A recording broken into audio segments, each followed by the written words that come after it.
Hi guys, in this video we will start a very important topic which is called as mass movement, and this mass movement plays a very important role in locating the center of mass of a system.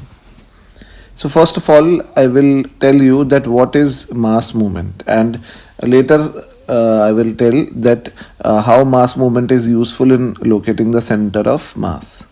So first of all, the mass movement is defined. The mass movement is defined as the product of the mass of the particle and the distance of that particle from the point about which the mass movement is taken. I'm telling you it practically that let's suppose we have to take the mass movement of this mass m about this point P. So the mass movement will be the product of m and the distance of point P from m, and this distance is z. So the mass movement will be m into z, and this mass movement is of the mass m about the point P. Now this is also very important to note that mass movement is a vector quantity and its direction is from that point P from about which the mass movement is to be taken to pointing towards the mass m. So this is the direction. PA is the direction of the mass movement of mass m about point P. And for a system like this, if there is a system which contains many discrete masses, you can see m1, m2, m3, and there is a center of mass C of the system.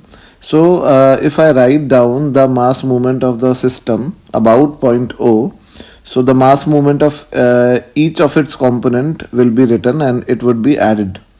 So the mass movement of m1 will be m1 into r1, the mass movement of m2 will be m2 into r2, and so on. So the total mass movement will be m1 r1 plus m2 r2 up to mn rn. And if I concentrate the complete mass of the system at the center of mass, then the total mass at the center of mass will be m1 plus m2 plus m3 up to mn. And the mass movement of the system written by the center of mass will be m1 plus m2 plus m3 up to mn into rcm.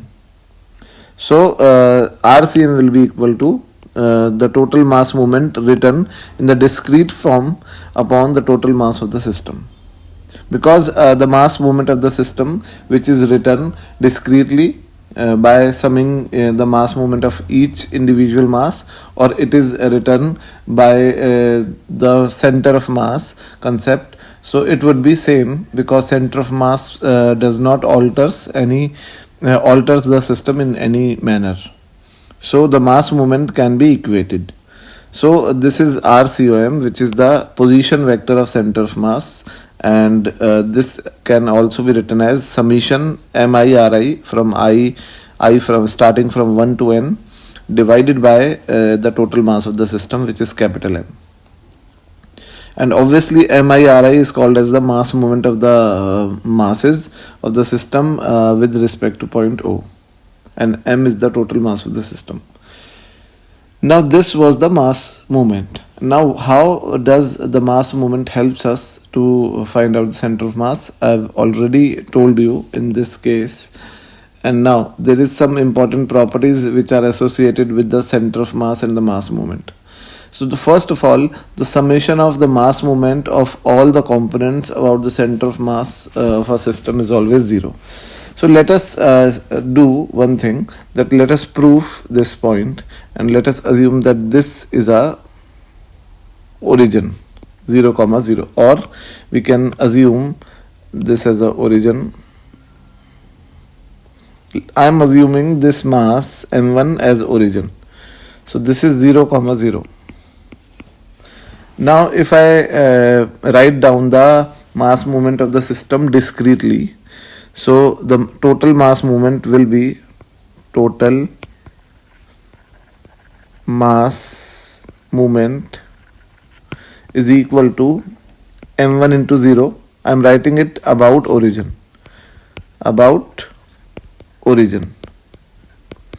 So m1 into 0 plus m2 into r.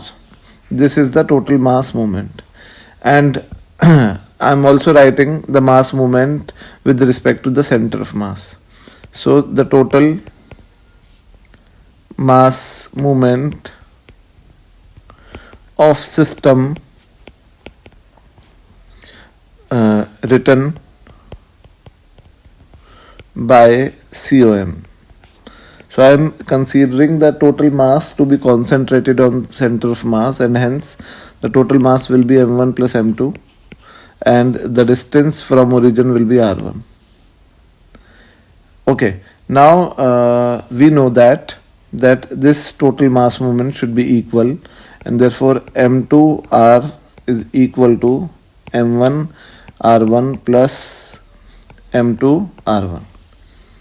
So this is the first equation. Now when I write the mass movement of the system about center of mass, so mass movement about COM, mass movement about COM is equal to m1 into r1 with a negative sign, because the mass movement is a vector quantity, and this vector, which is the mass movement of m1, is pointing in the backward direction, and the mass movement of m2 is pointing in the forward direction. So it would be minus m1 into r1 plus m2 into r2. Now this is the mass movement of the system about COM. Now we know that the value of r is equal to r1 plus r2. So substituting this value, m2 into r1 plus r2 is equal to m1 r1 plus m2 r1. Now m2 r1 will be cancelled out, and finally we will get m2 r2 is equal to m1 r1. Now this and this, if we compare these two equations, we can see that if m2 r2 is equal to m1 r1, then this would be 0. Therefore the mass movement about center of mass will be 0. So this is very important, that when we write the mass movement about center of mass, then it is 0, and we can also write this equation directly, that m1 into r1 is equal to m2 into r2. This automatically signifies that the mass movement about the center of mass of a system is 0. Now the position of the center of mass does not depend on the choice of origin. In fact, the coordinates depends on the choice of origin. What I mean to say is the fact that, first of all, when we will find out the center of mass of this system which is shown, considering this point mass 2m to be origin, then we can write that RCOM will be equal to 2m into 0, because it is itself situated at origin, plus m into r divided by total mass, which is 3m. So the coordinate of center of mass will be equal to r by 3. Now if this is r by 3 from this position, this is r by 3. So here is the center of mass. Now in this case, when we are considering this mass m as origin, then RCOM will be equal to m into 0 and minus 2m into r. So this negative sign shows that this is negative x-axis, and 2m is situated behind m, divided by total mass 3m. So this is equal to minus 2r by 3. Now you can see that the coordinates are not same. This is r by 3 and this is minus 2r by 3. So coordinates have changed, but the position, if we locate the center of mass, then this distance will be 2r by 3 and this will be r by 3. which we have already located in the first one. So it is same. COM is at same place, but coordinates have changed. Okay, so if you change that origin, then coordinates of center of mass will change, but its position will remain the same. Now it is also important that if the masses on either side of the center of mass are increased by an equal amount, then the center of mass of the new system will be shifted away from the heavier mass. Let me give you the example.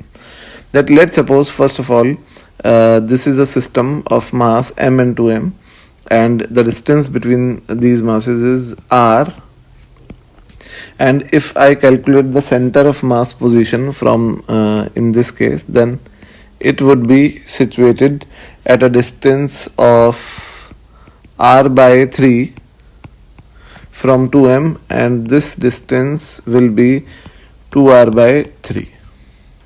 Okay, now if we increase both masses by an equal amount, so we are increasing both masses by m, so this would be 2m, this would be 3m. So the new center of mass, you can directly also calculate the center of mass. I would give you the trick. So the new center of mass COM will be this one, and this distance will be equal to 2 by 5 of r. If this is r, then this distance will be equal to 2 by 5 of r, and this will be equal to 3 by 5 of r. Okay, so this is the new center of mass. Now you can see, and again if we increase equally both the masses by an value of m, then the new center of mass will again be equal to, this distance will be equal to 3 by 7 of r, and this distance will be equal to 4 by 7 of r. Now you have to watch carefully a very significant change in the center of mass, that when in the initial case, in this case, the value of r by 3 is equal to, this is 1 upon 3, this is 0.33. Now this distance, I am calculating the distance from 2m itself. Now this one is equal to 2 by 5, which is equal to 0.4, 0.4, and now this distance will be equal to 0.42. This is 0.40 and this is 0.42. Now you can see that this distance is continuously increasing. Initially it was 0.33, now it is 0.4, now it is 0.42. So this center of mass is continuously shifting away from the heavier mass. So this is very important to note, that if the masses on the either side of the center of mass are increased by an equal amount, then the new center of mass will shift away from the heavier mass. So this was a very important concept. Now in this video I've explained you about the properties of mass movement and all the detailed description of mass movement, and this will help us in calculating the mass center of mass positions, and I'll be demonstrating their calculation in the next videos. Thank you.